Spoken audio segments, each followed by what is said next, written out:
Бала деген акылдуу болуп жумушу болсо, ал кызды сүйдүрүп алышат балада да. Сен сүйлөшкөн кызың барбы? Жок. Жокпу? Жакшы көрүп жүргөнчү мындай байкап барбы? Бар. Бар, Кайсыл класста? Бирок эми азыр биздин сүйүү деген бул жөн эле сүйүү деле эмес. Бул азыр жөн эле жаштык оюн бул жөн эле. А кийин чоңойгондо ошол бала окуй алабы, үй бүлөсүн бага алабы?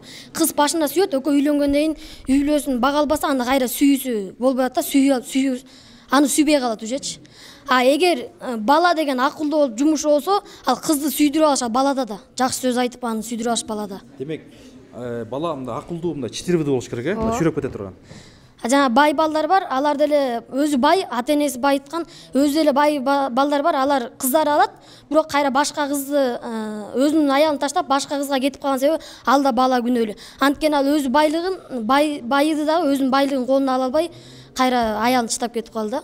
Буга да бала күнөөлүү. Бала күнөөлүү. Сен жакшы көрүп жүргөн кызчы, ошол эртең буюрса чоңоюп анан үй бүлө курганга колуңду сурасаң, сенчи? Анан ал башка жигитти жакшы көрсө, сен эмне кыласың анан? Кантесиң? Мен сүйбөгөндөн эмне кылам? Сүйдүрүп алмак. Ал өз баланын өзүндө ишти да.